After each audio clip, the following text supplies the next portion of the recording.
All right, guys, welcome back to Heel Report, presented by TarHeel247.com. I'm Jacob Turner. He's Andrew Jones and AJ. We're here for another edition of our UNC football preview show as we're going to be looking ahead to Carolina's Friday night Halloween matchup up in Syracuse, New York. 7:30 p.m. kick in the JMA Wireless Dome. That game will be on ESPN. Carolina currently a 2.5-point underdog going into it. And, you know, it's not the most exciting ACC matchup you'll ever see, I guess. 2-5 North Carolina, 0-3 in the league. Syracuse 3-5 on the season, lost 4 straight, getting whooped in the last 4 straight. 1-4 in league play. Played some good teams though. Yeah, they have played some good teams. We're going to talk about them a little bit later, like you kind of alluded to there, and also talk about Carolina a little bit here because I do want to. I think the theme of this show, AJ, is let's talk about some of the tangible improvements that North Carolina has made, because there's no doubt about it. Defense has played a lot better, has looked, they're top 50 defense in the country right now. Carolina's offense is still not very good. Actually, they're still pretty stinky in a lot of areas, but they are improving. You brought that word back, man. I did. I brought it back. It was about not to bring that word back. I brought it back on the board a couple of days ago. You guys should be proud of me. I hadn't used it for months. Yeah, I'd listened to the people. I was like, you know what? I'm not going to say it. As the king of this castle, I may have to put the kibosh on that. Put a little band. I'll have to put a little bleep over every time I say stinky. I'll just bleep it out. But I can't bleep it. I have to hear it.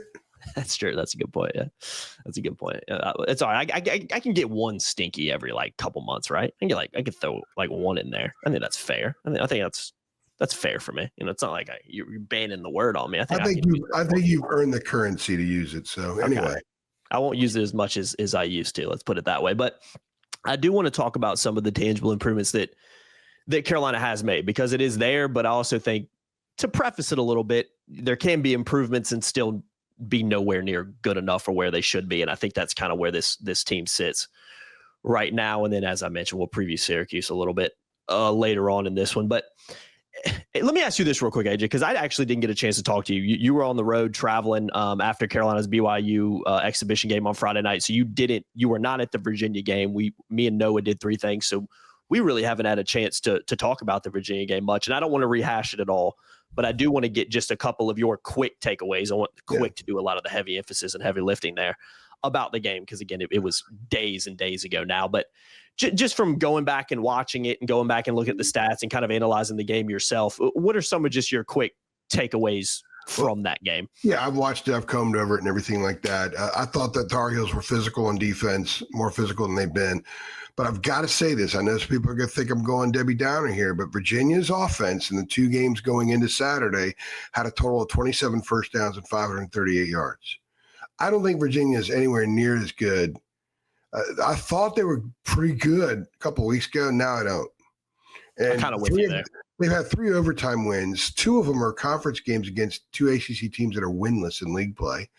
They beat Washington State, which is not very good. I mean, Washington State was competitive with Ole Miss. They were competitive with UVA. Maybe they're okay, but it was a safety at home that beat them. I think Virginia has been skating on thin ice, and don't be surprised if the ice cracks sometime soon with this team. So I don't think Virginia is representative of the number 16 or 15 team in the country, whatever they're rated right now.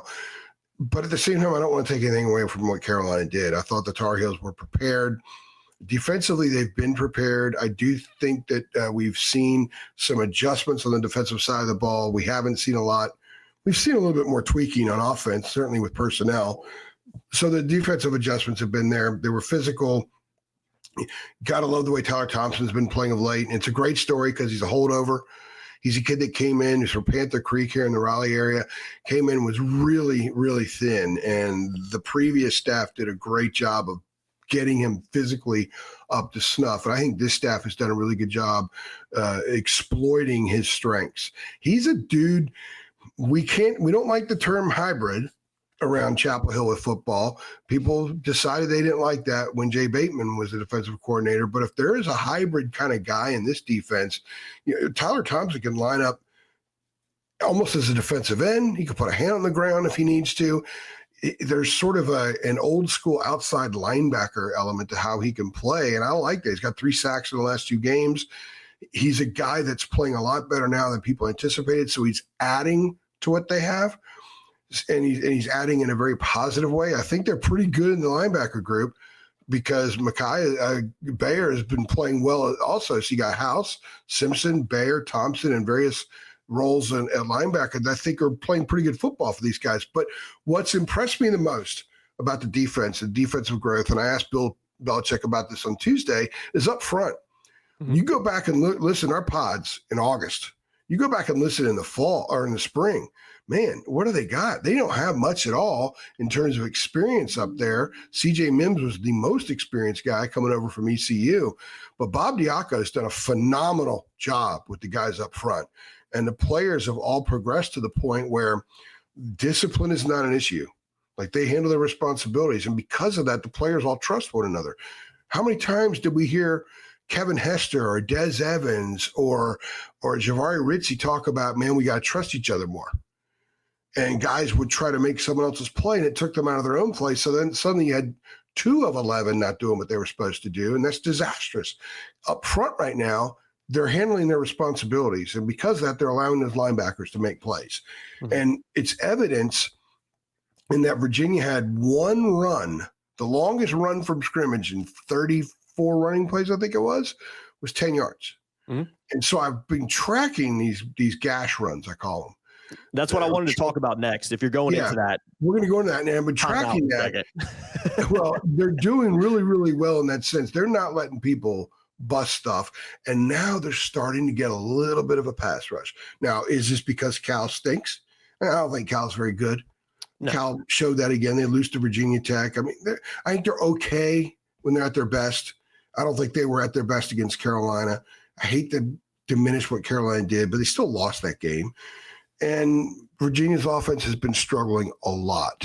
So we don't know how much it was the opponent. I'm going to lean a little bit on Carolina just getting better. They are sound on that side of the ball. And I thought that they did a lot of nice things. They played winning football on the defensive side of the ball the last 2 weeks, and they didn't win those games. So the defense has at least done its part. Mm-hmm. The offense hasn't, but the defense has. Yeah, I think you're right. And as I kind of mentioned earlier, I think the theme of this show in a lot of ways is going to be, have there been tangible improvements on both sides of the ball? Yes. We're going to talk about the defensive ones and kind of go in a little more in depth to what you were talking about with the defensive line there. Have there been improvements on offense? Yes, no doubt.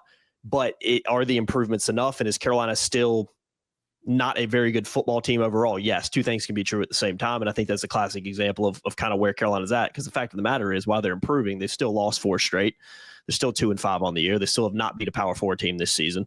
These are all facts that we can't just ignore because, well, things are getting a little bit better on offense and the defense is playing pretty well. It's like the only reason you're going out there is to win the game. And when you're not doing that, you can't just skate around that. So the defense. They haven't scored more than 20 points against an FBS team this year. Yeah, they're still the worst offense in the league. They did that against is giving up like 38 points a game or something. Yeah, they still rank 129 out of 134 teams in FBS and in offense. So, and dead last in the ACC. So again, improvements can happen, but it doesn't.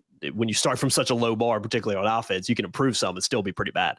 I think that's where Carolina kind of finds itself right now. And that's where some of our readers need to know too. Mm-hmm. Some of them watch these pods that were kind of getting on Noah about his piece about the offense making some progress. It has made progress. Mm-hmm. It had its first 20 first down game against UVA, 353 yards was 41 more yards than it had any previous game. Mm-hmm. So it was a step forward. It's not a big step forward, but it was a step forward. And it's our job to chronicle that. And quite frankly, you get tired of kind of beating on the same negative drum all the time. So at least they gave us a little bit of a different storyline to hit on. Mm-hmm. And by no means is this a good offense. It's still a pathetic offense. It's terrible. But they took a step forward. So we'll see. If that becomes the beginning of something, then they should take a step forward against Syracuse because Syracuse's defense is bad. Mm-hmm. So one of the worst defenses they'll play all year long. So if they're stuck at 17 points or 14 points against Syracuse, then 300 yards or 285 yards, then we got a conversation to have about there is no progress on offense.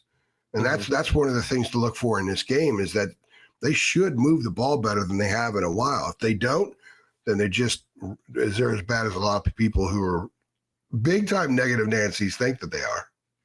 Yeah, and again, I mean, the stats show you that they're still one of the worst offenses statistically in the country, and despite seeing some improvements, I mean, you can start from such a low bar where you do make some tangible improvements and you do move the ball a little better. And Gio does look a little bit better in the pocket. I thought he was atrocious in the second half against Virginia, but first half did look maybe as comfortable as we've seen him all season.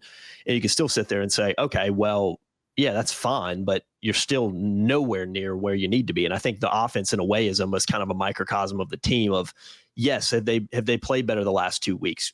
Sure. There have been improvements there, but are they not winning games? And the whole point of playing a game is to win. You don't tie games like you do in soccer or even in hockey or even freaking in the NFL. You see sometimes now with some of these ties, it's a win or loss in college. So when you're not winning games, that's kind of the whole reason you're out there in the first place. And that's the only reason they hired Belichick to be here.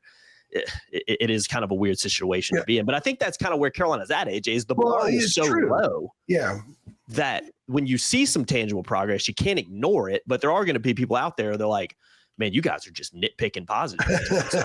and they're not necessarily wrong. Here's the thing. Evidence that there are some positives, like I don't even want to call them positives, say a little bit of forward progress. If you're playing a basketball game and you're down by 48 and you go on a 10-2 run, you're down by 40. It did get better, though. It did get better, and you went on 10-2 runs. So, hey, it went on 10-2 runs. There's something to build on. Coaches try to build on little things all the time. What I find interesting, and this probably reflects just how awful they've been overall, is the vibe I got in the building Tuesday was as if they've won a couple in a row. The line of questioning for Bill, and then the three players we got, Will Hardy, Gio Lopez, and CJ Mims, the line of questioning, if you didn't know the results, you would have thought that this team has been winning games. Mm-hmm. And it's not the media doing a bad job. I asked positive leading questions about the gash runs, what we're going to talk about in a few minutes. Noah asked some questions to Bill and also to Gio about some forward progress because it's happening. Let's write that too. Let's not forget that part of things.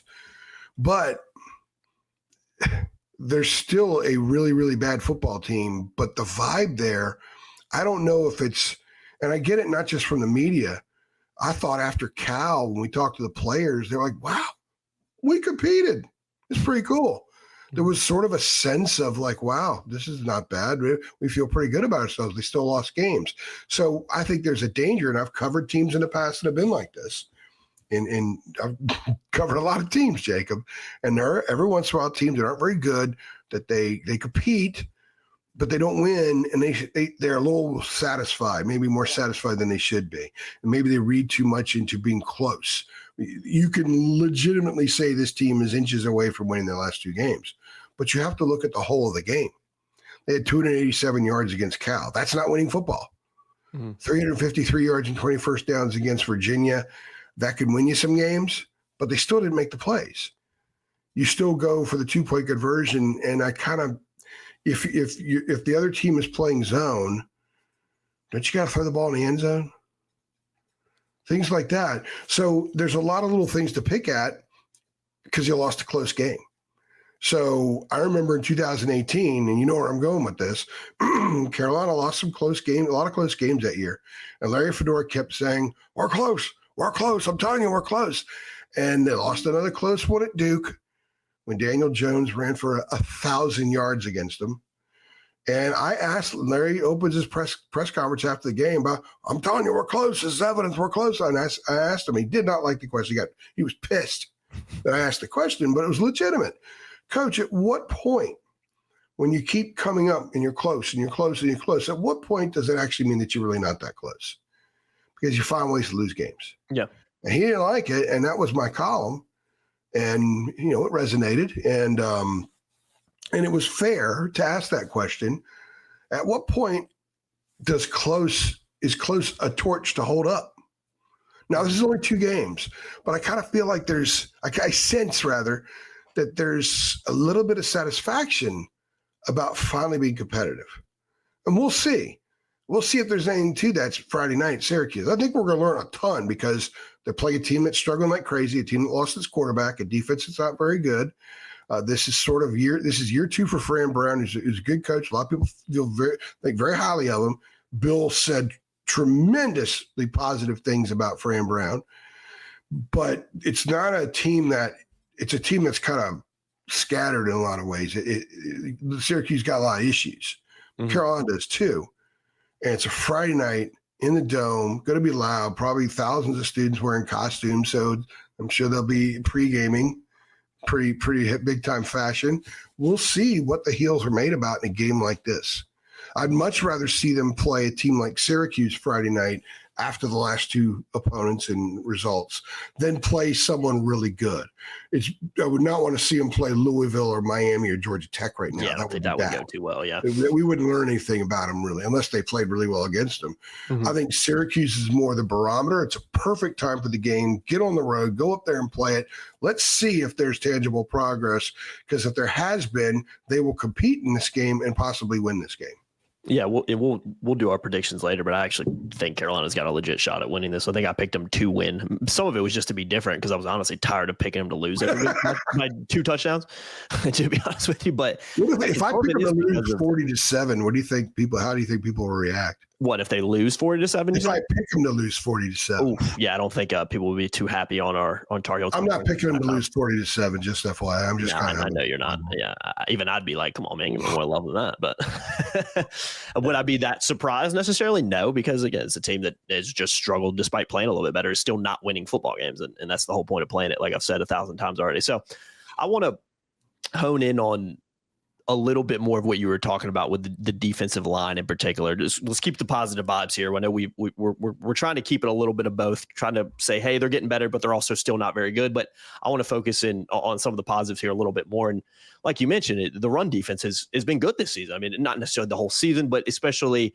since the TCU game in particular, we've seen a run defense that has been relatively consistent for the most part. And just to show some of these stats and kind of what we're talking about, defense is not allowed a run longer than 15 yards in 5 straight games, and only 2 runs of 15 plus yards in the last 6. And that's on 207 rushing attempts total. So it's not like teams aren't running against them. Carolina's just the longest run is 25 yards. Yes. That was a quarterback run by UCF. The second longest run is 18, and that was Cal. Mm-hmm. And then other than that, there's 2 14-yard runs they've allowed, and everything is between 10 and 12 from the double-digit numbers. Only a handful of them.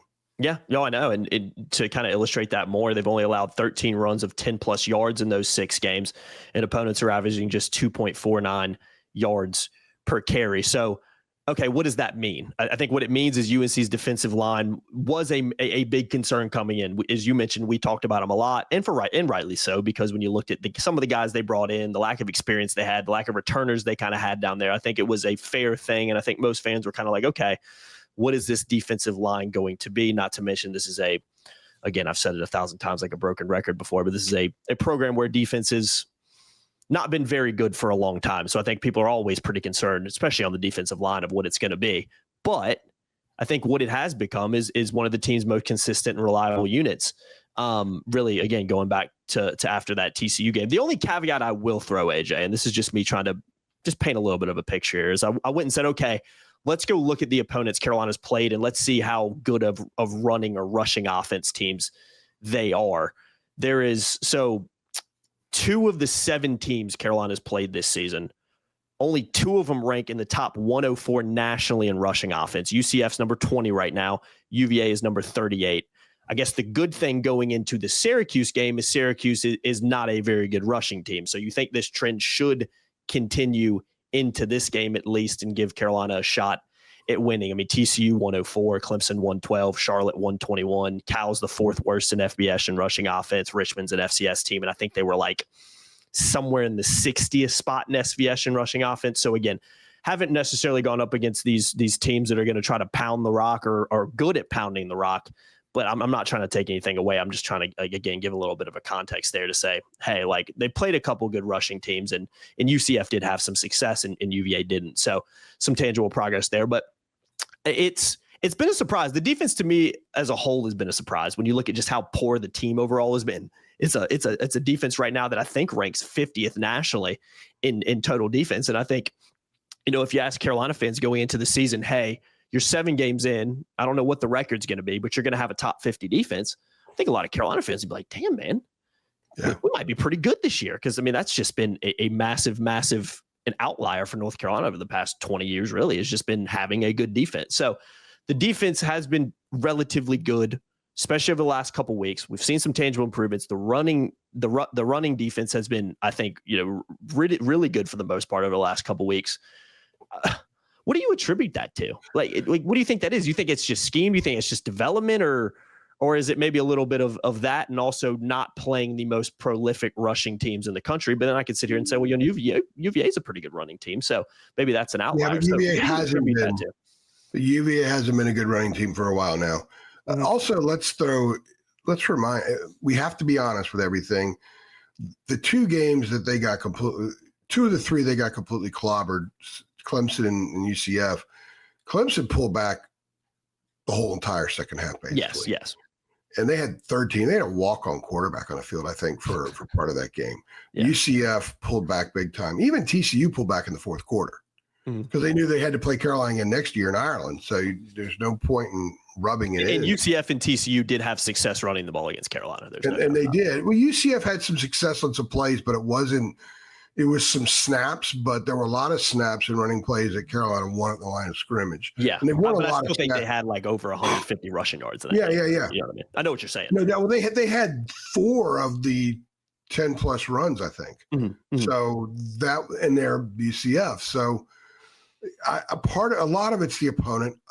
But I want to give Carolina credit in part because if you watch them now, up front, if you understand gap discipline and things like that, and how you're supposed to take on blockers to allow others to make plays, and how the teamwork aspect of playing up front defensively, trying to speak in layman's terms here, how it helps the rest of the defense, they are better now than they were earlier in the year. They have improved in that area.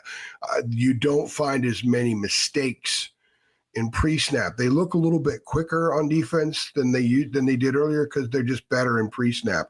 I think that they're statistically, the numbers will say they're in the top 50 and all that. And I agree with you. I think that that's something that Carolina fans should look at and say, okay, we should feel okay about this. And if we had this with Drake and Sam, we'd be CFP contenders, right? But the games have gone differently. Yeah. Other teams would have had their starting offenses in more. There are basically 5 quarters in which the opposition hasn't really had its starting offense in. And that plays a factor. That plays a massive That's a big factor statistically. But even still, they would maybe be 65th or 70th, which would be an improvement over the basic average defense this century at Carolina. So, yeah, they're not giving up gas rushes. The people aren't getting past second level. And that's big because other opponents did that. We've seen that 1,000 times in Chapel Hill this century and even in recent years. So that is progress. But is it enough? You got to score points to win. Mm-hmm. And they have not. The most points they've scored against a P4 team is 18.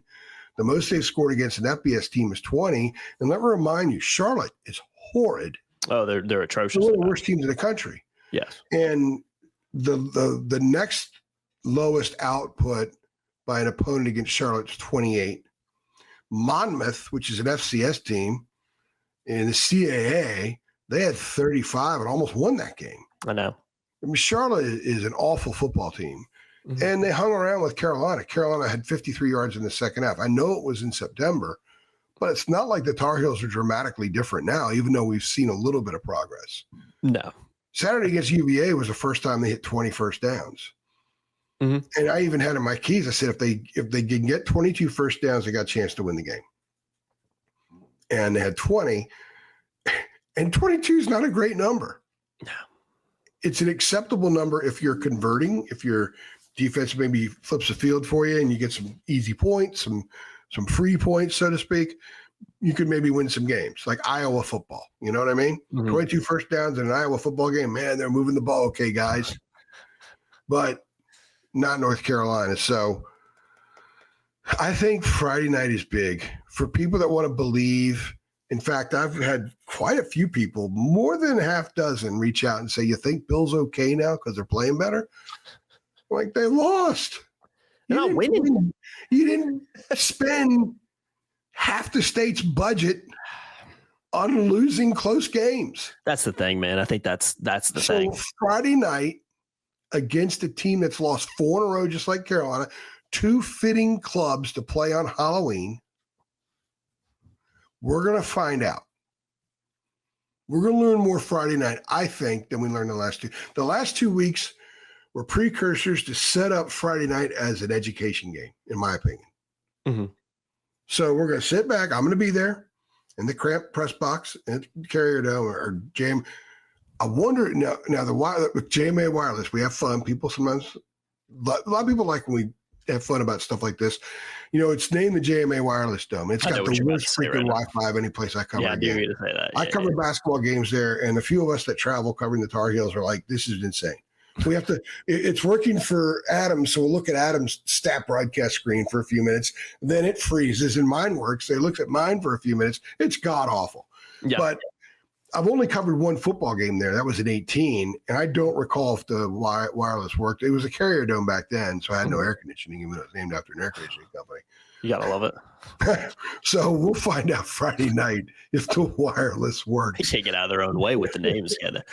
But actually, if recalling 2018, it's a great spot to watch a game. Yeah, you have told me that. Yeah, there, it's a phenomenal spot. I love that place. I love that place for a lot of reasons. I think Syracuse has great fans. I wish Syracuse would be good in football again. You go back to the 80s and 90s, some awesome teams. And that place, when they're good, is electric. It's as loud as any place in the country.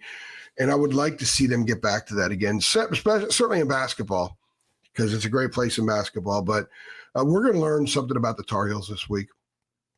And yeah, that's the thing here's the thing. And I'm speaking totally AJ right now, totally personally. This is how I like to view the world. My job and my job, I can kind of give it to you through my lens. I get so excited for games because it's intel. When we live for intel, Jacob, I tell young people, like we have some interns on the staff, like I carry a shovel with me everywhere I go, right? Theoretically. Your whole job really is just gathering intel, yeah? Yeah, just gathering information. It's the whole job, gathering information, then trying to adequately report it to people so they can consume it and absorb it, digest it however they want, and then shoot back and not like some of it and tell us they don't like some of it and we're awful and should be nailed to a wall because they didn't like what we wrote, or they love it and this is the greatest thing ever. I've told you many times that there's a certain group of people you genuinely cannot win with. It doesn't matter what you say. You can be super positive or super negative. It's like, no, either way they disagree with you. So it's like, you're right. You're damned if you do, you're damned if you don't. But that's the beautiful thing about it. People, and that's part of what I love about doing this is because they're still consuming the information and then they're going to receive it however they receive it. But that's our job, is to give it to them and let them do with it what they want, right? Mm-hmm. And games are tremendous intel. And I think right now, especially since I didn't physically see the last game in person, I feel kind of like I'm missing something here because I was flying back from Salt Lake City. And we did have 5 people on our staff at the game, so people know. We had it fully covered, and they did a phenomenal job. A young crew, too, which I'm so excited about. But I cannot wait to sit there Friday night and just get more intel so I can learn more about this. So the next time we come on, you and I will do 3 things afterward. I'll know this team better than I know it right now. Yeah. And that's what I get very excited about doing this, because then we can do a better job in telling everybody what we think, writing stuff. I can crunch numbers. If they give up like 9 gash runs Friday night, what do you think one of the things I'm going to write about is? Well, they're giving up gash runs now. Yeah. They weren't before, now they are. If they get 550 yards of offense, wow, they've broken out, they exploded. But let's remember, Syracuse defense sucks. Yeah, they're not very good. No. You push to the ledge and you pull from the ledge at the same time. Yeah, context. I mean, you have to understand kind of the context of other things. Their nuance is very important in not only reporting, but just life in general. I think we lose a lot of that when it comes to like social media and how people choose to hear things that we say. We're not sitting here saying, man, Carolina's improved the last couple of weeks. They're a pretty good football team. We're actually kind of saying the opposite, where yes, there have been tangible improvements, but they are still not very good, because here's what could happen, AJ. Let's say Carolina improves week on, week out, right? Let's say the rest of the season, 5 games left in the regular season. Let's say they improve tangibly every week. The defense continues to get a little bit better and the offense continues to get a little bit better. But let's say Carolina goes 1-4 those games. Does it really matter that they got better when they aren't winning football games? My thing would be no, because again, the whole point of this thing, the whole point of sports, especially college football, is to not go out there and lose every week. And the fact of the matter is Carolina is still a team, as we've said before, that has not beaten a Power 4 team this year, does not have a win in the ACC, that is still struggling to put together wins, albeit the last couple weeks being arguably a few inches away from winning both. So you have to keep that in mind too, where progress you want to see progress, but if it never results in W's, then I'm not really sure if that progress really matters that much. You know what I mean? Yeah. There has to be a point where the progress leads to results, and we're not seeing that right now. I agree. I think it's been 346 days since they beat a Power 4 team. Oh my God, we're back. And also, like 2018 all over again. The kind of progress that we're talking about is not what they paid for. And that's the thing. It's not that's what what I they think paid people for. have to remember. Look, if they had a 46-year-old coach who came in and said, look, we've got a plan. We've got a 5-year plan to make us a national contender, and we're gonna check every little box along the way, right? If you're going up a ladder, you're gonna step on each step of the ladder. We're not gonna try to leap up 5 or 6 and then do it again, because if you miss, you fall, you crash, you got to start all over. Maybe what they're doing right now. And you bring in this staff with this head coach with its messaging that shifted here a month ago, which they took a lot of flack for, and deservedly so, because that's not what their mission was initially, what they started to change things, because the team was horrible. So if it was a different situation altogether with the leadership of the program, you could buy in a little bit more to the defense getting a little bit better.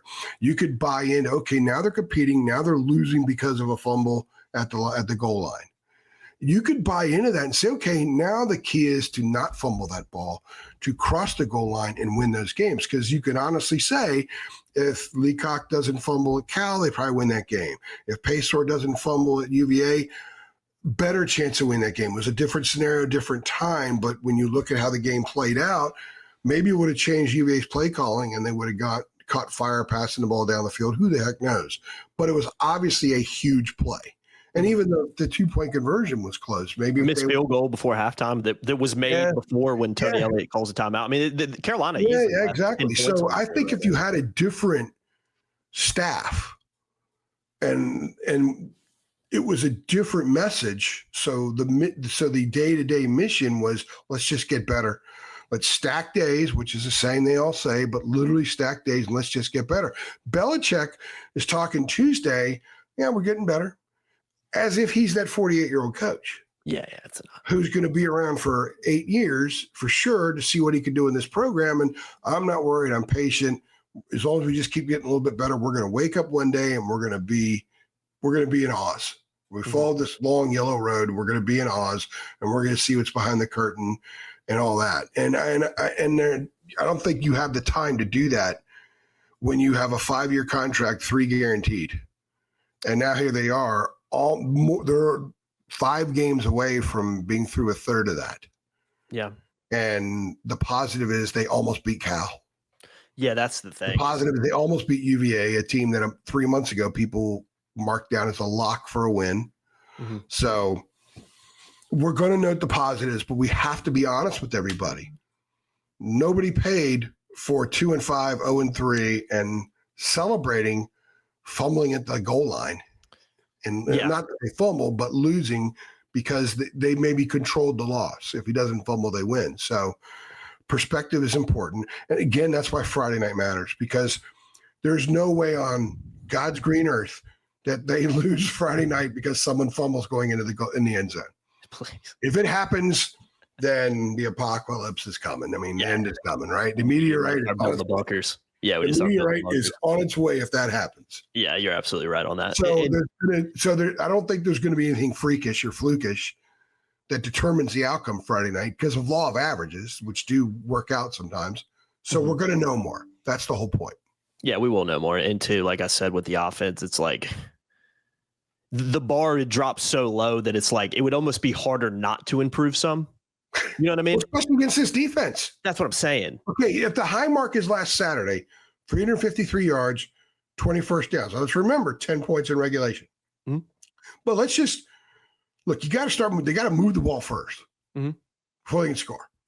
So that if that, let's say that's the measuring stick, the measuring point, they need to do 354 and 21 at the minimum Friday night, especially against a much worse defense. UVA's got pretty solid defense. Syracuse's defense has really been shredded. Dead last in the ACC, AJ. Now, they played some pretty good offenses, and I think they were the unfortunate victims of the freshman at Pitt breaking through. He's been tearing it up, by the way. He's been tearing. Well, they're very, very quietly a contender. Where did he come from? I'll tell you what, Narducci made a gutsy decision. I know. To go away from Holstein. I thought he got hurt, but I had to look into it. I was like, no, they just kind of decision that a coach makes that, man, this could hurt the locker room. Mm-hmm. But it didn't because it worked. I know there's some people listening right now, it's spinning in their head. Maybe this staff could make a gutsy decision like that. Right?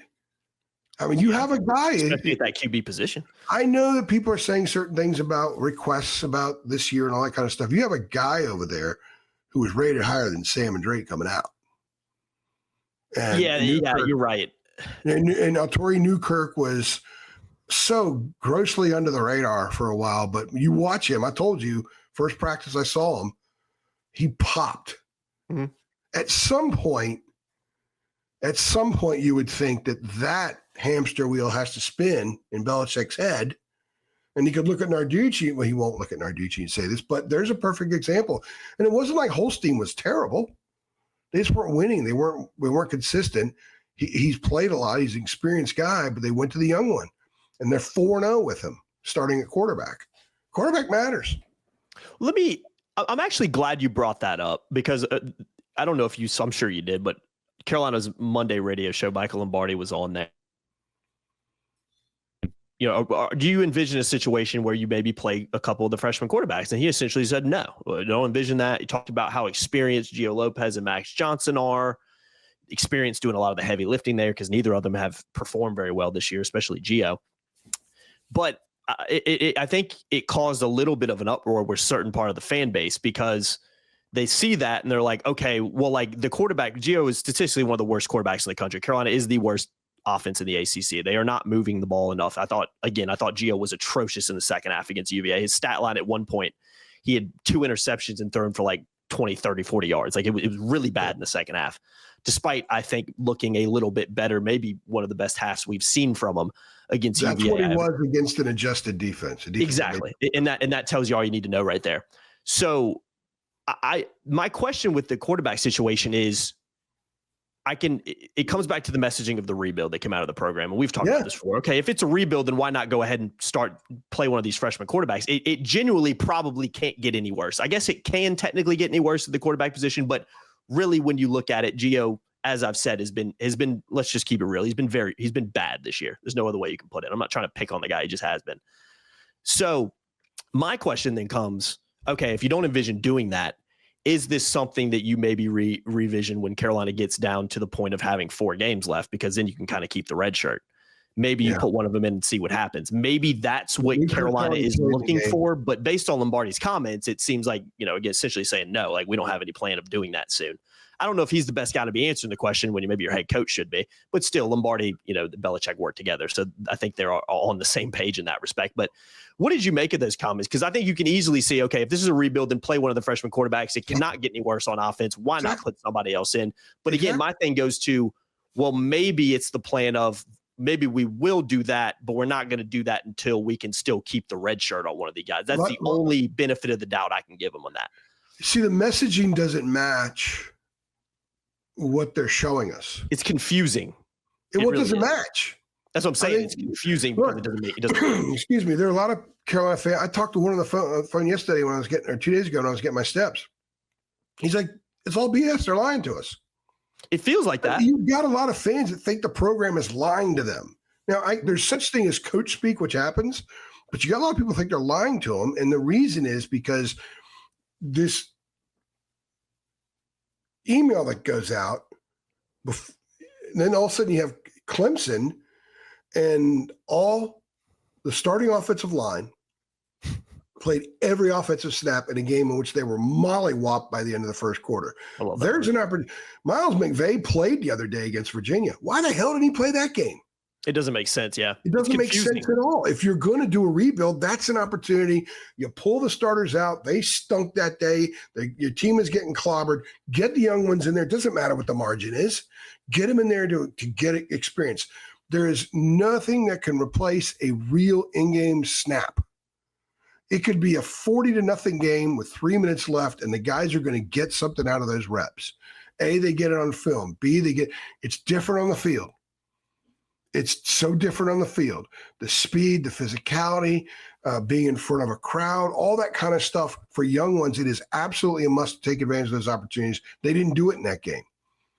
Now, as far as the quarterback situation goes, if they're saving them, they can't play a Torrey until there are 3 games left, because the one time when Gio had to come out against Richmond, Max didn't go in there and we'd lost his helmet or something. They put Newkirk in there and he threw an interception. That counts as a game. Yeah, that's tough. That's tough. I mean, who was thinking that? Mm-hmm. If this was a rebuild and you're going to hold him to the end of the season, why would you waste a game on that? Mm-hmm. And then not play him later when you win big? It makes no earthly sense. Their messaging doesn't match what they're doing. Mm-hmm. And I think that that's just reason to criticize strongly. So, yeah, I would think that if they truly are in a rebuild, I would play Bryce Baker half of the Stanford game because they got 4 left after this week. And then after that, the last 3, they both split the halves. One play first half, the one play second half, regardless of the outcome. If this is truly a rebuild, that's what you do. Because I can't imagine that they see that Gio is the future here. I don't know. Max is done after this year. Uh-huh. So if you're truly building to the future, is there something in Gio's game that hasn't been unlocked? There's no downfield. I told you what I wrote August 12th in a report about getting source stuff, and I said Gio doesn't throw the ball down the field. And the program calls up and they're furious that I wrote that. Yeah, I also don't understand why he doesn't run. Because it was true. Why do you think that you brought up another thing I've talked a lot about with fans last week at the game, a few in particular, of like, the only thing I could say is I know there's been some talk about Gio not being fully healthy. Even Belichick talked about that. Kind of, he's as healthy. I think he said he's like as healthy as he's been going into the UVA game, and he did look better in the first half. But I can't for the life of me. Cal, he said. Yeah, for Cal, excuse me. I can't for the life of me figure out why they don't run the ball more with him either. Because he is good with his legs. And I think this is the thing, AJ. This is the thing. Imagine how much with his legs.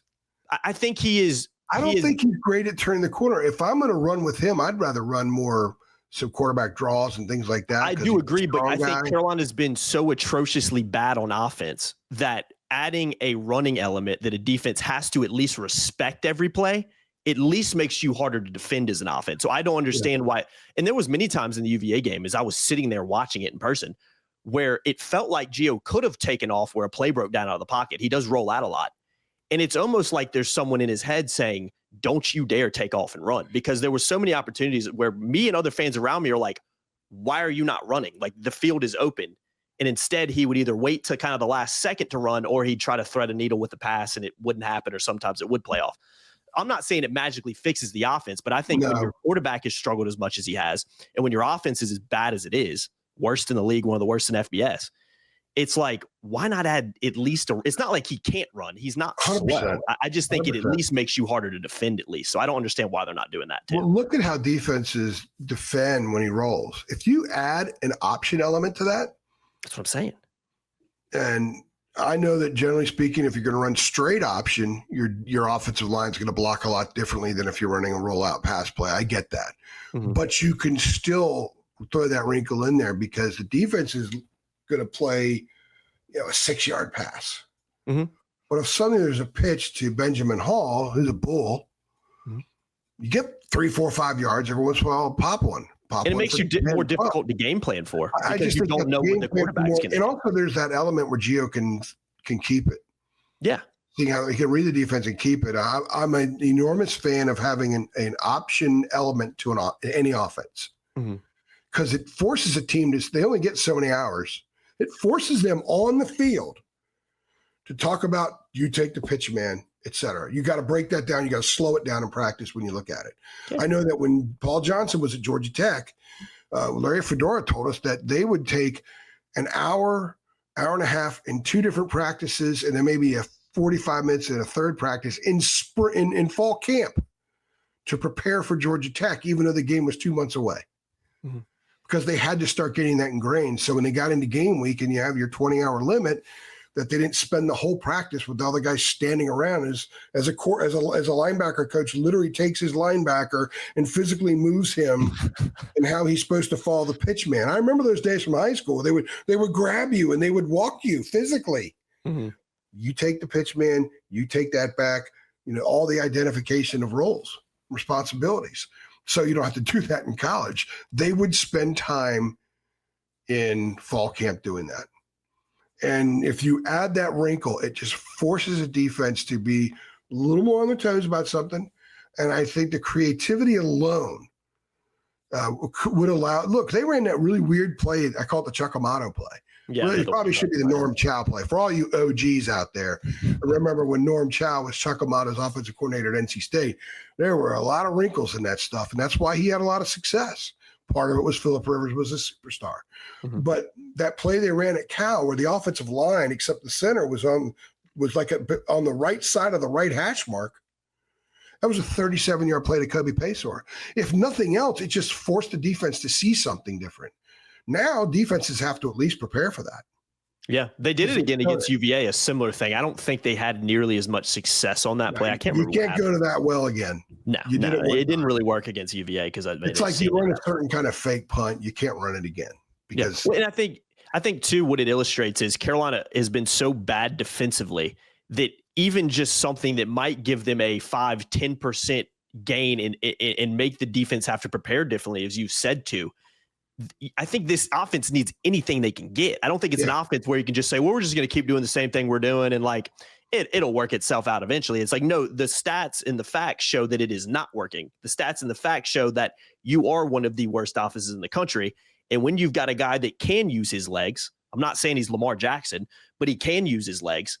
I just can't for the life of me wrap around why you wouldn't at least have a little bit more of that in the offense and say, hey, if the play breaks down, Gio, go. We saw Sam Howell do that. It didn't work with him, but we saw, the 2021 year where Sam Howell started using his legs. Were you telling me Gio Lopez is not maybe the same speed or if not a little bit faster than Sam Howell? Maybe? I don't know. Sam ran for like 900 yards that year. If you take away the lost yards because he got sacked 49 times that season. Yeah. He ran for like 1,200 yards. I just think it makes the offense at least a little bit more difficult to game plan for and therefore defend in the game. I just can't figure out why. But let's go back to what we were saying a few minutes ago. And I know that fans probably will agree with this and would be encouraged by the fact that the discussion is out there is if this is truly a rebuild, you've had enough intel to know a lot about what you have. I even think that, and again, I go back to Narducci's a stubborn dude. The guys that cover Pitt are like, man, that guy's tough to deal with. I'm like, well, I can see it. Hold my beer. Look at what we're dealing with now, right? It was great with Mac. It's not so much with Belichick because the information doesn't flow. So that's sort of what they're talking about. Difficult coaches to crack, which is fine. That's the way they are. But he made a gutsy decision. And it reinvigorated. He didn't worry about preserving his red shirt, his year, because he could help him produce now. So if a guy's good enough, they're not going to be around for a fifth year anyway. I mean, some will. There are a lot of great players that are around for a fifth year. But my point is, if they're good enough to help you win now, especially if you're 73 and you have 3 guaranteed years on a contract. Why would you not use, if this guy can help you win, why would you not put him out there or find out if he can? I mean, this is all about finding stuff out.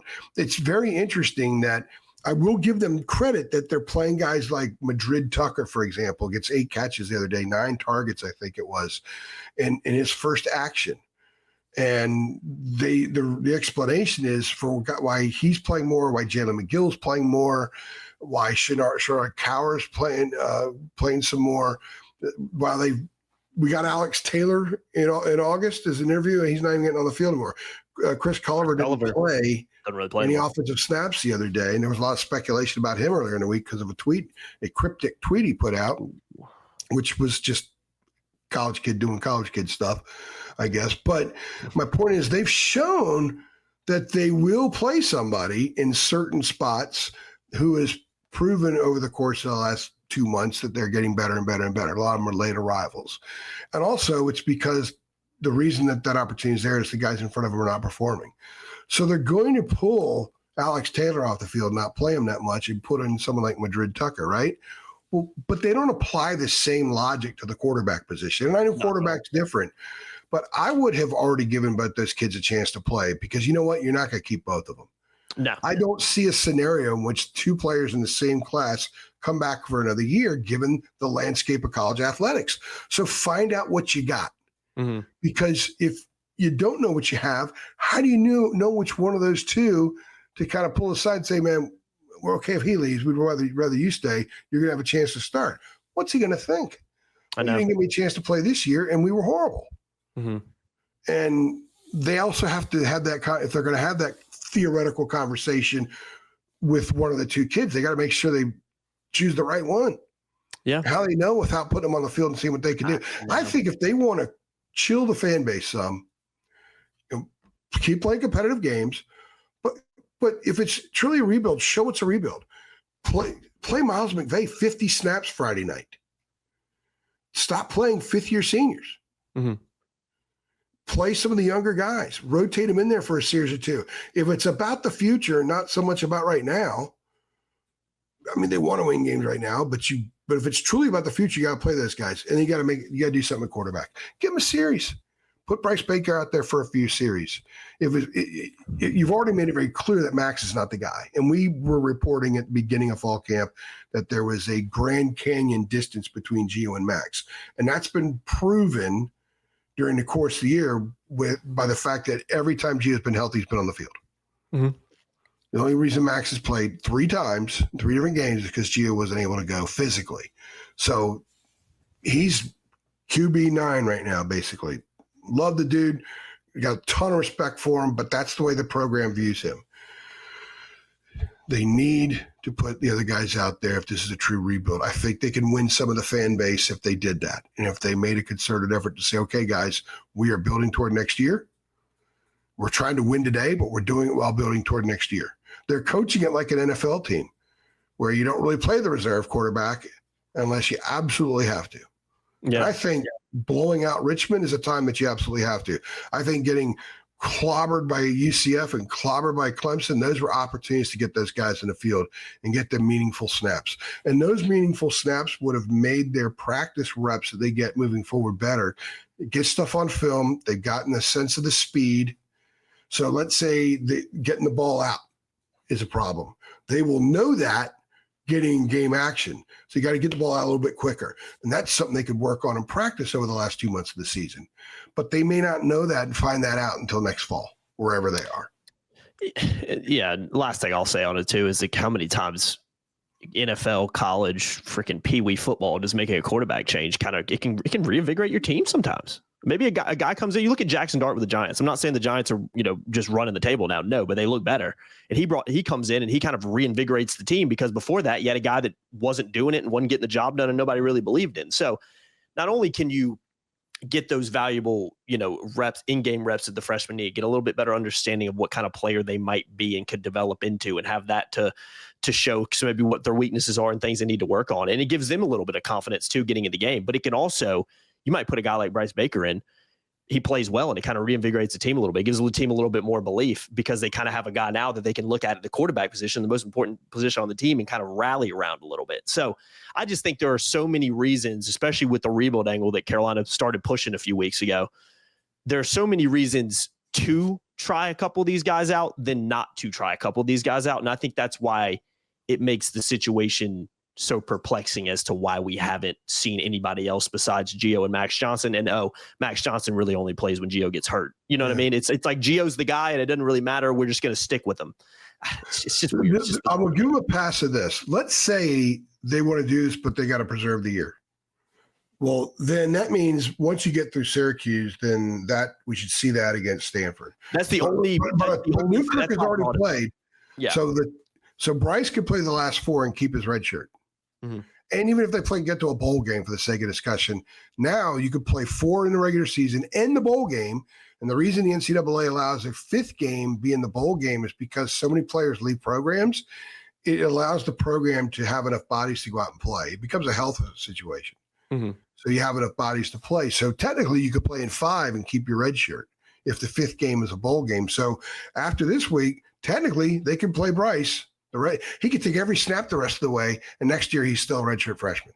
And I don't, unless there's some, like you said, unless Carolina goes up to Syracuse and has 550 yards of offense, I don't, if things keep trending in the way they are and it kind of offense struggles against Syracuse again, who's not a very good defense, I don't think, in my personal opinion, there's no excuse for not playing one of these true freshmen starting with the Stanford game. I just don't understand why you wouldn't. I remember the offense struggling in 2014 and Larry finally put Marquise in there at Virginia Tech. And that wasn't a great team. They did go to a bowl that year. They got clobbered by Rutgers, one of the indoor games they played, which I did something the other day, learning all the times Carolina's played a football game indoors. But Marquise changed them some. And you know what it did? Look at what he was the next year. Springboard to next season. Absolutely. That was 13, 14. It was 13. Yes, it was 13 because I was a senior in high school. He was really good the next year. And then you had 2015. Was when that club is a recovered onside kick and Marquise Magic away from playing the CFP. Yeah, 11-win team. That doesn't happen very often in Chapel Hill. You know what I mean? So we'll see. I think this is something time it's happened since MAC Part 1. Yeah, well, this is a conversation I think we almost need to revisit some next week, and then after the Stanford game, depending on what happens, I think that's when we revisit again of like, okay, if the offense is struggling and Gio's playing every snap against Stanford, it's like, okay, this whole rebuild thing makes absolutely no sense because it's proof that it's on your team you're not rebuilding with. You know what I mean? It would be proof that it's BS. Yeah, exactly. And honestly, I think most Carolina fans think it's BS. I think they do too. That's my gauge from talking and seeing our boards and on Twitter and like I said, talking to people in person. So we'll see. That's why I mentioned it earlier. Like the only real reason I can think of why they haven't done it is to keep a red shirt on somebody. So we'll see moving forward because after this game, you're free to kind of do that and not lose the eligibility. All right. Real quickly, I don't want to hone in too much on Syracuse. Let's talk about them real quick. I'm calling this game a little bit. Yeah, I just want to wrap this thing up with this, AJ. I am calling this game an all right, prove it game for North Carolina. Now, why am I calling it that? A couple reasons. The word last couple weeks from Belichick and the staff has been this: we're getting better. We're improving. We're getting better. You said that a lot. Okay. Sounds good. We can look at things and say, okay, looked a little bit better against Cal, looked a little bit better against Virginia. Defense is getting better, playing pretty well, playing pretty good football. Offense is still struggling, but at least we're seeing some tangible improvements that we can at least point at, which we couldn't earlier in the year. Forward progress is what I call it. Forward progress, exactly. So now what are you going into with Syracuse? You go into a team that you've mentioned has played a harder schedule. Yes, there's no doubt about it, especially look at the last 4 games they've lost. They played in those 4 games pretty much at least 4 of the top 6 teams in the league. Now, what have they done in those games? They've been outscored 140-50 in those games. They've lost all 4. Now, what was kind of the spearhead behind that? I think a lot of it had to do, and it's pretty obvious, Steve Angeli, the starting quarterback, tearing his Achilles in the Clemson game, a game that which Syracuse won in Death Valley. Since then, Ricky Collins, LSU transfer, has taken over. He's been okay, but 6 touchdowns, 8 interceptions. He can use his leg, is a dual threat quarterback, but it's safe to say that since that game, despite playing some pretty good teams in the league, Syracuse has pretty much just not been competitive, 140-50. They've really struggled. 10th ranked offense in the ACC in total offense, averaging just under 400 yards per game, 25.4 points per game. To provide some context, Carolina's dead last with 18.3 points per game. So, okay, it is not a very prolific offense. It is an offense that has struggled to put up points the last 4 games since having to make that thing at QB. Okay, that's what they are on offense. What about defense? Dead last in the ACC. 122nd out of 134 teams in total defense, allowing 436.4 yards per game and 6 yards per play. Syracuse also allows 31.3 points per game. Only Boston College is worse in the league. So what do we know about Carolina, AJ? They're improving on defense. They look pretty good on defense. Okay, you're going up against an offense that's not very good and has struggled mightily since losing Steve Angeli. Prove that this progress is real. On the flip side of the ball, you're going up against the worst defense in the league. The problem is Carolina's the worst offense in the league, but you're seeing tangible progress. Bill Belichick is telling us that Gio is making some steady progress. He's telling us that the offense is improving. And there are things you can look at, not only from the eye test, from a statistical perspective to say, okay, they are improving on offense. All right, prove it. Prove that you're still improving. Prove that you can go beat somebody, because I think this is a game that is absolutely there for the taking, at least on paper. I think what makes this game difficult, though, AJ, is the potential environment that Carolina's walking into. Halloween night, Friday night. I don't know if it's going to be a sellout and how much the place is really going to be full when you look at how Syracuse's season has gone. I can't imagine it is, especially with Carolina coming to town, who's, again, not a very good football team. But this is one of those games that, just from a matchup perspective, when you look at it, when you look at what Syracuse has been, when you look at what Carolina is and what they're telling us about Carolina, the staff, when I say them, this is one of those games that I think Carolina has to go out there. I don't want to call it a must win, but when you look at the remaining, I think these next two games are Carolina's best opportunities to pick a couple wins this season. And the more I dive into Syracuse, the more I think that this is one of those opportunities you have to go take advantage of. And let's see if they do it. That's why I'm calling an all right, prove it game. You're talking about all this tangible progress, but eventually you have to go out and win a game. And I think this is one of those matchups that you can do it. So that's kind of my take on it. That's kind of my take on it. The next two present very winnable opportunities, far more so than the last three. Mm-hmm. So it's right in front of them. I agree with you about proving the growth. And I also think it sets up a situation where if this really is a rebuild, we'll find that out too. We'll find out. Oh, yeah, we'll find out. We'll find out. The games, like I said 4 days ago when we started this podcast, the games are the intel. Yeah. Ultimately, the games are the intel. So we'll know. And I agree with you that I think it's reasonable for a Carolina fan to actually expect to win. I know a lot of times they've gone into games saying, I just want to compete. Well, you've done that for 2 weeks in a row now. Now you got to win a game. Mm-hmm.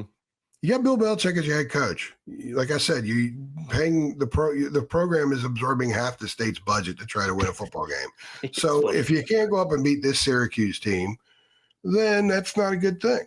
But at the same time, I also wonder how galvanized Syracuse will be knowing that they've got a very winnable game coming up. And they've been playing really good teams. So it's not like Carolina is going to provide them the challenges that the past four opponents have. During the last time they won was at Clemson, and they were clobbering Clemson. And then Angeli gets hurt. So you talk about how changing quarterbacks can infuse a team. You lose a quarterback, it could suck the life out of a team. Mm-hmm. And perhaps that's happened to them some. Maybe when things start going poorly for them defensively, like, well, crap, we don't have the offense to make up for it now when they did before. So who knows what the mentality of the psyche is over there. I know what North Carolina appears to be, and I still think it's a little fragile in the sense that there appears to be a lot of happiness over competing.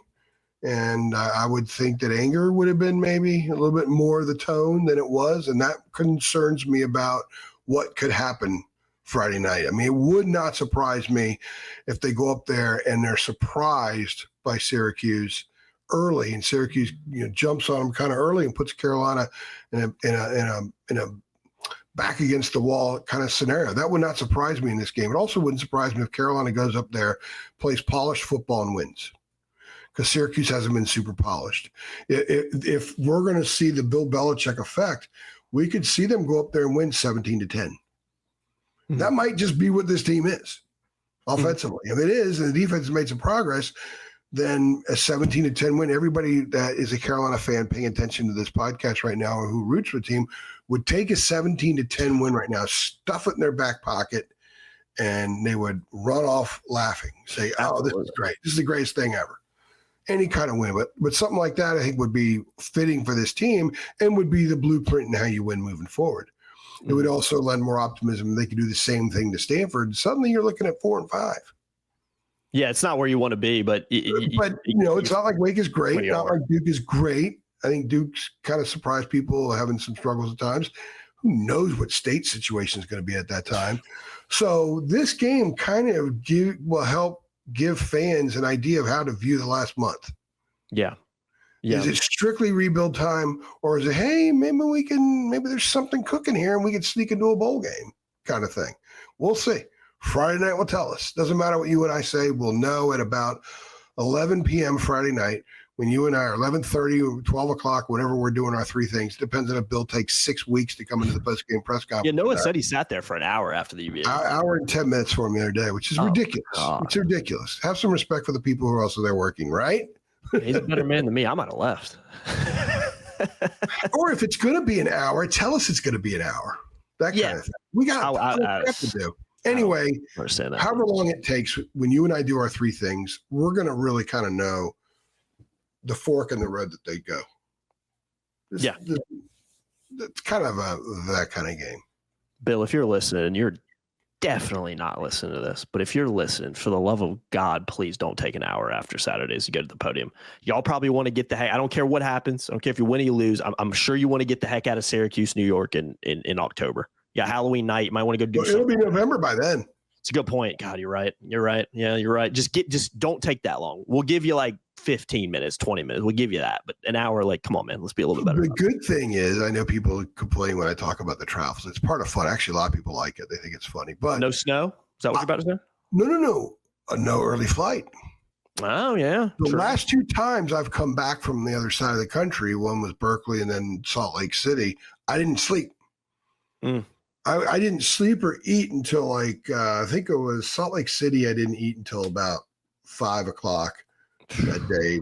Berkeley, I didn't eat till like midnight. I went 27 hours without eating. Jesus. And went like 32 without sleeping because I've got a lot to do. You got to get on the plane. I can't sleep. I could nod off for 5 minutes here and there on a plane, but it's impossible for me to have like a full dose. I'm kind of the same way. So it is what it is. So the beautiful thing about this is that won't be an issue because I have a later flight on Saturday, and it's also an easier connect. I think I connected Philly, so it's an easy connection. So no snow. For those of you who don't like when we talk about travel, oh well. For those of you who like it, there you go. You got your fix.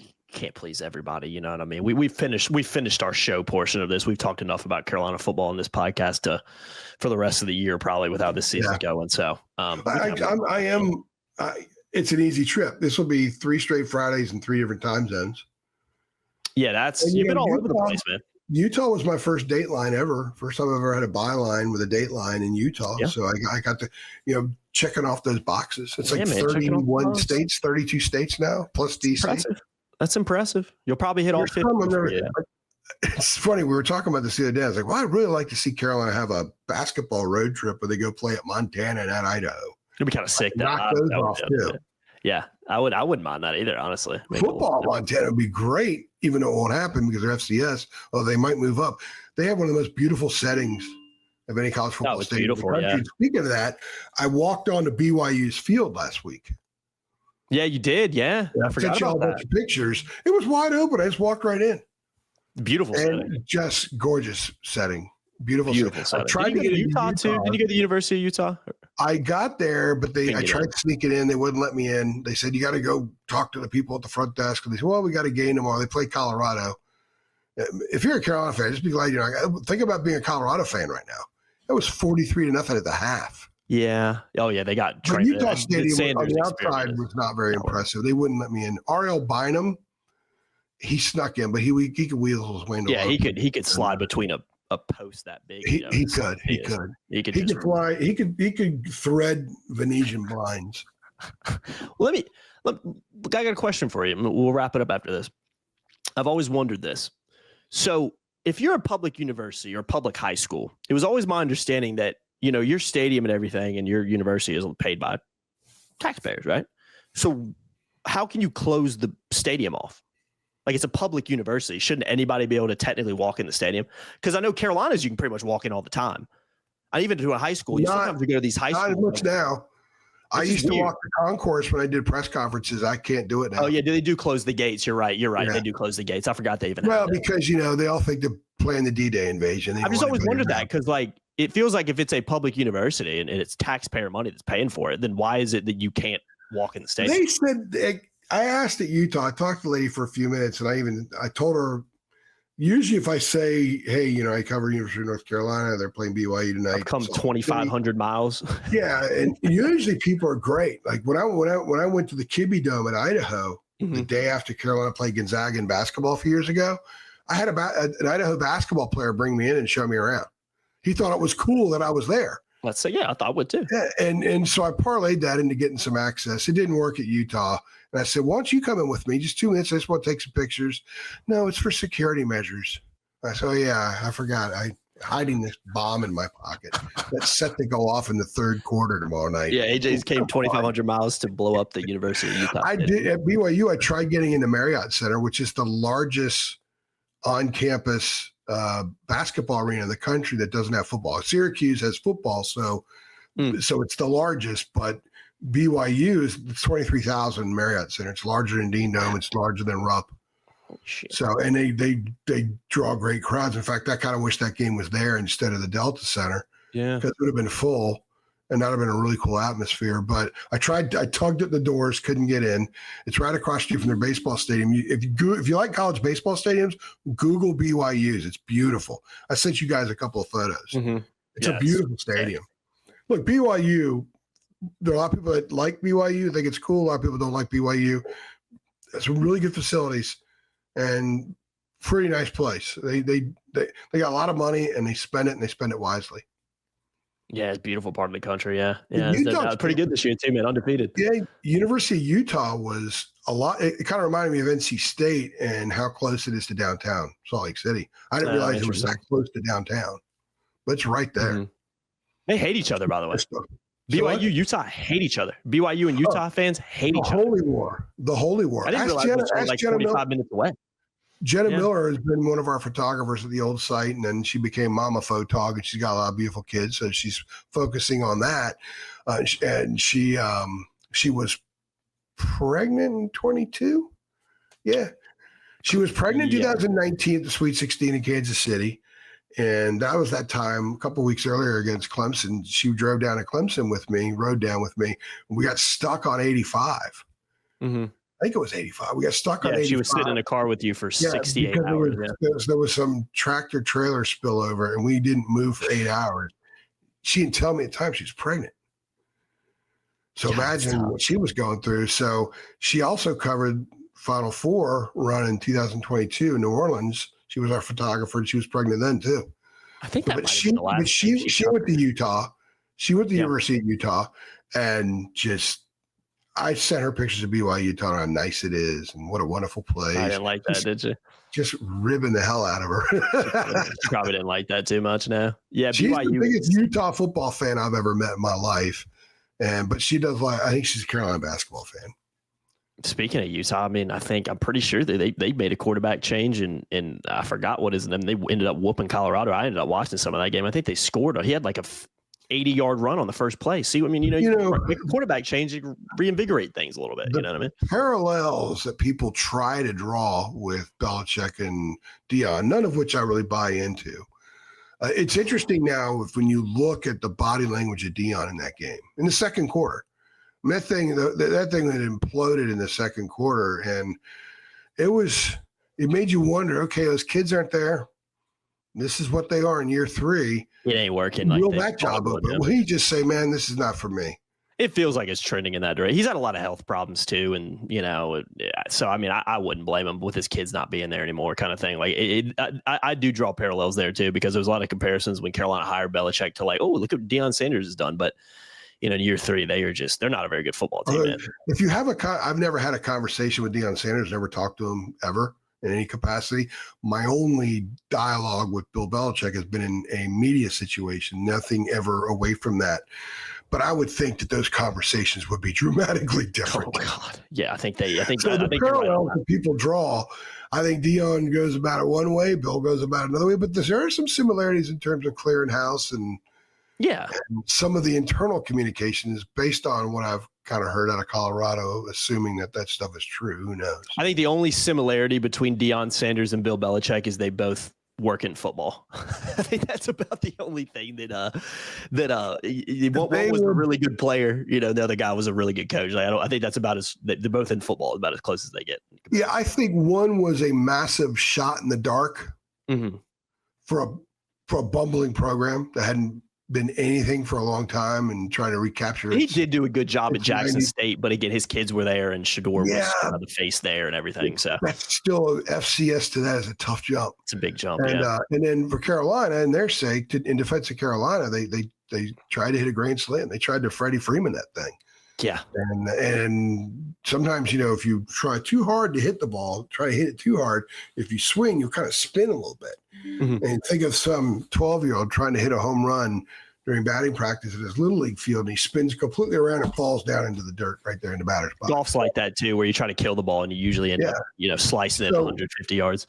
So we'll know maybe that will be the column if it fails, that, hey, they swung and missed, spun around, fell in the dirt, and dust themselves off. Now go look for the next guy.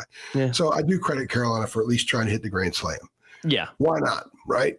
And sometimes it just doesn't work. Sometimes in any business, sometimes you hire somebody. It doesn't have to be in football, and you know, or it could be in any business. You bring someone in, it just doesn't work out for whatever reason, and you move on. And you know, at least you tried. You know, so I mean, again, I probably would have hired somebody different, someone who I know would have taken the job, who would have been a building guy, and you might see Bryce Baker or someone out there right now. Yeah, I think you're absolutely right on that, especially without a seat. I do. And he would lay down anchor too. What I say, AJ, I said it, and it was the most Captain Obvious statement all the time. I'm not trying to pat myself on the back here because I've been saying no revelations here, but I remember we did the podcast after the press conference from the Blue Zone, funny enough, and Belichick was hired. And I say, hey, man, if he comes in and he wins football games, it'd be a great hire. If he comes in and he loses football games, he'll be a bad hire. And so far, it's been a bad hire because guess what, guys? Carolina is not winning football games. Yeah. So, I mean, that's just the facts of it. So, not to mention mountains of negative publicity. Oh, my God. I mean, 90% of which is deserved. Justified. Let me ask you this. Some of the picking, and I'll say this, some of the over harping on the Jordan Hudson stuff, I think there are aspects of her involvement that are worth looking into and just kind of learning more about because of the day-to-day operation from branding and those kind of things, because it's all part of a program now. They all pitch branding, but I think a lot of media outlets have gone way too far trying to capitalize on that. Every time I look into Getty photos after a game, I'm stunned at how many photos there are of her in pregame. You usually get maybe 3 or 4 pregame photos in one of those things. Now you get like 40 and 30 of them are her. I'm exaggerating the numbers, but you get a ton of her posing with like the chain gang and stuff. It's just wild stuff. But I think the people that fixate on that, I don't pay any attention. I don't have any respect for the work that they do. We have not done that at all. It's not football related. We didn't do it when we were at Rivals. We look, if she affects the guy, with a hand on the ground, a 3-point stance, then that's a story. Now, I do think some of the branding stuff could be a story at some point, but right now, the only reason she's ever on my radar is because when it's inescapable and you see it on social media, or I go into Getty Photos for a road game and look at photos, and there she is. Yeah, which is wild stuff. It is amazing. Yeah, Getty loves taking pictures of her, and I don't know what Pablo Torre. I don't know what they did to Pablo Torre, but he was hurt deeply or something, man. Because I swear to God, every day it's just something new for him that half the time isn't even really news, really. Well, good. The sensationalizing stuff that's not that important. I know, that's what I'm saying. It's like, who hurt you? That's what I'm like. Who hurt you, Pablo? Because somebody hurt you. Because it's just like it's stuff that we reported. Everything we reported, 1,000% spot on. Not backing off of any of it, but we also haven't over-reported. There's some over-reporting that's gone on. Yes. It's like, hey, this train's going real fast. We like being on a fast train, so let's stay on the fast train. Yeah, let's make something up because it makes clicks. Yeah, there are 1,000 things that we've been told that we could put out there if we were just going strictly for clicks, but you got to cover a program as a whole. And we made the decision a couple of weeks ago, very publicly, saying, "Look, guys, we started hearing so much stuff." That you got to a point where you can't believe it all. I call it wishful sourcing, for example. And I've said this before in a pod. I guess since I've climbed into this hole, I'll say it again. But if someone knows, let's say, 70% of what they think that they know, there's truth to it. but they want it to be worse. So when they tell you it as 100%, not 70%. Like they'll add something to it to make it seem worse, so the journalist will believe it and run with it, right? Or use that to go ask other people. I call it wishful sourcing. I've dealt with it a lot before where someone's like, man, I got a little morsel here, but I want it to be a meal for you. And so they tell you in a way where you realize that there's some lathering on it and it loses its credibility when that happens. I had a lot of people reaching out with a morsel, trying to make it a lot more. And because of that, I had to back off because I'm not going to take that. And I think that's happened a lot. I think some people have stepped in it with some of their reporting by reporting things that were more than a morsel as being more than a morsel. There's a lot of morsels out there everywhere you look, man. Oh, God, yeah. And there's certain crap load in this program. And there could be more to it, and we'll find out. Some things we know, but at this point, it's about football, going back to football, and we want to just let the results in the field kind of take care of where the narrative goes for now. That's how it should be. There's always time to come back and look at other things. We will. When that time comes, we will. I mean, we just will. There's no doubt about it. So, all right, man. Let's get out of here. We've been going too long. Does that make sense? That makes sense? Yeah, 100%. I know exactly what you're saying. I know it makes a ton of sense. And again, I think that's the right way to go about it right now. And it is nice just to like talk about football. I don't know about you guys, but all this extracurricular stuff it gets boring after a while. It's just like, can we just stop talking? Can we just talk about football? You know what I mean? I don't enjoy it. I enjoy news. I enjoy breaking news. I enjoy getting things confirmed. If we're second, and as long as we get it confirmed, I enjoy that. I enjoy being thorough and knowing what we're putting out there's 100% spot on. It's always the case. But I don't enjoy the anger, the vitriol, the negativity, people wanting to harpoon another human being because they're not winning a football game. I don't enjoy that. Where you come up with basketball. People say Hubert is on the hot seat and all that kind of stuff. I don't enjoy that aspect of it, but it's part of the deal. When you sign up to do this for a living, that's part of the deal, and you have to cover it. And we have, and we will. But I'm very excited about Friday. I know people think I'm a sicko because I'm excited about flying to Syracuse, New York, and covering this game because I am driven. You know how much I love the intel, the games of the intel. I get excited every time I walk into an arena. I walked in the Delta Center last week. I always felt like I was a little kid, man. I was just giddy. I bet. Because I get to cover a basketball game and I get to get some intel on this group. So that's the way I'm going to view Friday night. I'm going to be excited. When you start seeing pictures on Twitter or on our boards, that means I'm there and I'm excited. And let's get the game going, boys. Let's kick off. Let's get rolling. Yeah, I know what you mean on that 100%, man. Yeah, I'm looking forward to basketball season starting. I'm looking forward to seeing what happens on Friday night with North Carolina versus Syracuse. 7:30 p.m. kick in Syracuse, New York. Again, Carolina 2.5 point dog. Be interesting to see if that line moves with how kind of both these teams have been the last few weeks. 1.5, I think, Sunday. Yeah, it's gone up, and I wouldn't be surprised if it drops back again, to be honest with you, when you kind of dive into this matchup. But who knows? If I'm going to sit here and tell you what the heck's going to go happen on Friday night, it's pure speculation. The home team being favored by – I'm not a big odds guy, but we do an odds piece every week, a spread piece. 2.5 as the home team means that basically it's a draw. It's a toss-up kind of thing. Yeah. And I that's kind of how I view it, if based on paper at least, when you kind of look at the matchup. I think that's fair. But would I be surprised if Carolina lost by 20? No. Would I be surprised if Carolina won? No. I think it's one of those games where I can see it going either way. So we'll see. We'll see, man. And we'll be back on Friday night to cover this thing. All right, guys. I've been Jacob Turner. He's been Andrew Jones. Appreciate y'all watching, as always. Another edition of our football preview show. Make sure you like, share, subscribe. Get involved in the comments below and hit that notification bell too so you know every single time we upload. Thanks, guys. Thanks.